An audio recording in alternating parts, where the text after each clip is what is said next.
สบายดีตอนเช้าวันอาทิตย์มื้อนี้เป็นวันที่4 เดือน 8มื้อนี้จะมาถ่ายคลิปอัปเดตอยู่ดินให้เบิ่งมื้อนี้ก็มานอนอยู่พี่เนาะมานอนแต่ตอนแรงวันเช้าเลิกเวียกแล้วก็ออกมาพี่อันนี้เป็นบรรยากาศตอนช่วงเช้าน่าจะ8 โมงนี่แหละ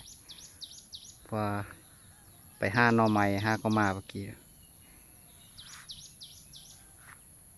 บรรยากาศก็ฟ้าครึมๆคือฝนสิตกนี่อันนี้เป็นช่วงตอนเช้าอยู่เนาะ เดี๋ยวสิพาไปเบิ่งหน่อไม้ที่ห้ามาตอนเช้านี่ก็ได้พอแกงอยู่ไปห้าน้ำแฟนมาเมื่อกี้ได้แต่หนองามๆเลยเนาะเดี๋ยวสิพามาเบิ่งได้คนละคุนี่ไปหามานี่มีแต่หนอใหญ่ๆเลยงามๆเดี๋ยวสิเอามาแกงกินตอนช่วงเช้านี่ก็ได้หลายเติบตัวนี้โตค่อยห้าอันนี้โตห้องแฟนค่อยห้านี่ได้หลายอยู่เลย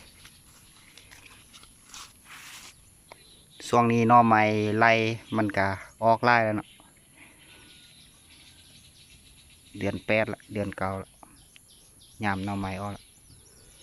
อันนี้เดี๋ยวสิปอกแกงกินมื้อเช้านี้ได้2 กอง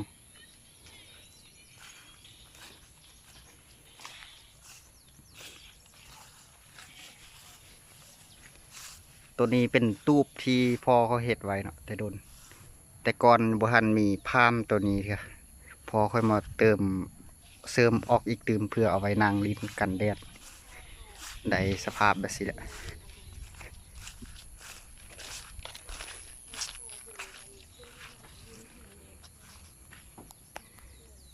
หัวที่มาล้อมไว้แต่ละเทื่อก็ได้ประมาณนี้ อันนี้ก็แม่ค่อยเป็นคนแปลงให้มันแน่นงามดีเห็ดล้อมพอซ้ำซามีเงินจะได้ก่อกำแพงเดี๋ยวสิพาไปเบิ้งทางด้านล่า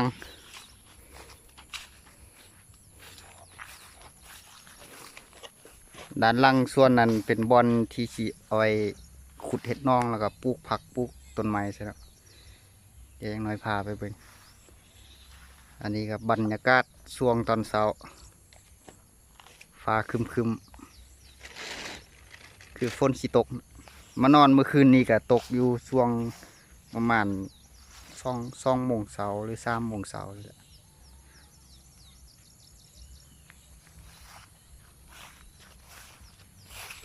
เดี๋ยวจักหน่อยสิดังไ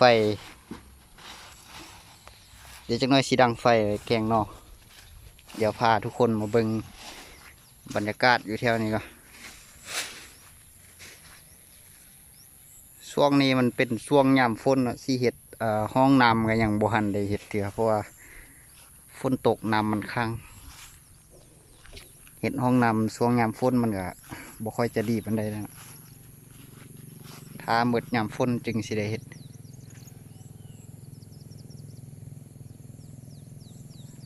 อันนั้นก็เสียงรถเขาเจ้าน่าจะมา2-5 นอคือกันอยู่เขตนี้มันจะมีปลาไหล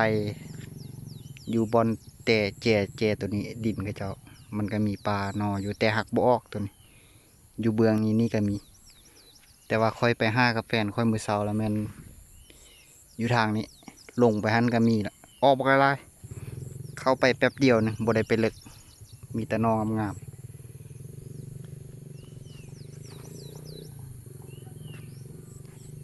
ดินตัวนี้เป็นขนาด20 x 40เนาะบรรยากาศช่วงเช้าก็มื้อนี้ก็อากาศดีเนาะยังบ่ทันมีแดดออกเถอะเดี๋ยวสิพามาเบิ่งของใส่ไก่ที่ขุดไว้อันนี้ก็ขุดเป็นแล้วปะไว้เถอะแต่ยังบ่ทันได้เฮ็ดเป็นระเบียบเรียบร้อยเถอะเนาะเพราะยังบ่ทันได้มีน้ำเอามาใส่เถอะเดี๋ยวขุดแล้วก่อนก็สิบ่มีน้ำมาใส่ก็เลยค่อยๆเฮ็ดไปอันนี้ตัวขุดตัวทำอิฐเลยขุดกับล้านก็สิได้ขุดไว้ปะไว้ประมาณนี้ อาทิตย์ก่อนนี่ก็มาขุดอยู่เบืองตัวนั้นเนาะแต่หักถ่ายไว้อยู่แต่บ่ได้บรรยายให้ฟังมีแต่ถ่ายไว้แต่ยังบ่ได้เอาลงคันเฮ็ดแล้วดีๆก็สิได้แปลงให้มันงามๆเฮ็ดให้มันงามๆเลยเอาไว้เลี้ยงปลาเลี้ยงห้อยเลี้ยงนั่นเนาะเอาไว้กินแล้วบอนที่เรือทางคอมันก็สิเอาไว้เฮ็ดเป็นบอนปลูกผัก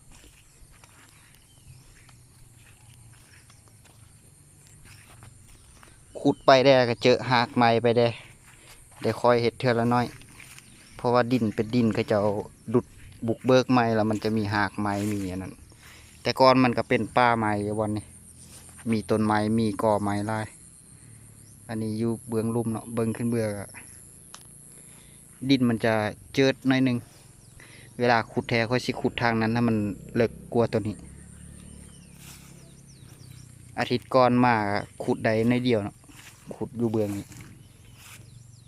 แล้วตัวนี้นี่แล้วก็ได้ซ้ำนี่ขุดแต่ช่วงแรงๆซื่อๆขุดไปขุดมาเจอแต่หากไม้ก็เลยขุดไปเป็นแล้วเท่านี้ก่อนเนาะบัวามื้อนี้สิได้ขุดต่ออีกหรือบ่มื้อนี้เบิ่งตามสภาพกันทางเบื้องนี้จะเฮ็ดขุดเป็นคลองใส่ไก่เฮ็ดน่องไว้เลี้ยงปลาแล้วก็ปลูกต้นไม้เฮ็ดเป็นสวนอยู่เบื้องทางนั้นเป็นตู้ปลูกไว้ก็เดี๋ยวสิเอาไว้เฮ็ดเป็นเฮือนเป็นบอนอยู่ได้อยู่20 คูณ 40แต่มันบ่ได้เป็นรูปจัตุรัส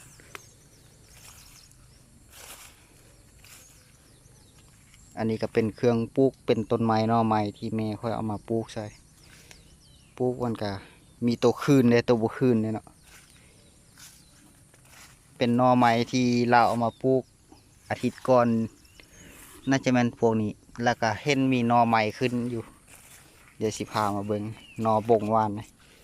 ตัวนี้นี่ก็เอามาปลูกอาทิตย์ก่อนมีหน่อแต่ขึ้นนี่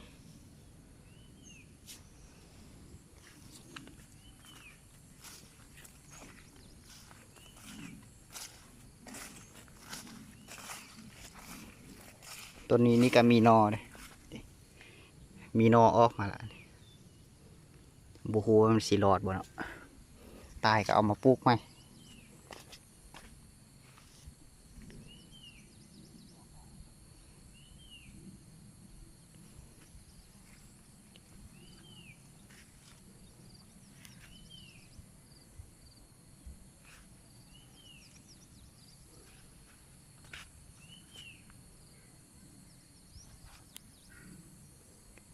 ก็สิถ่ายให้เบิ่งประมาณนี้เนาะมีแต่ท่าเบิ่งคันเป็นยังไงเดี๋ยวสิมาถ่ายอัปเดตให้เบิ่งอีกเติมวันนี้ก็เป็นเช้าวันอาทิตย์มื้อวันที่4 เดือน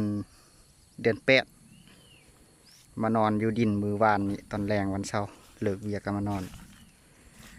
ก็สิถ่ายให้เบิ่งประมาณนี้เดี๋ยวไว้ถ้าเจอกันในคลิปหน้าเดี๋ยวสิมาอัปเดตให้เบิ่งอีกเติม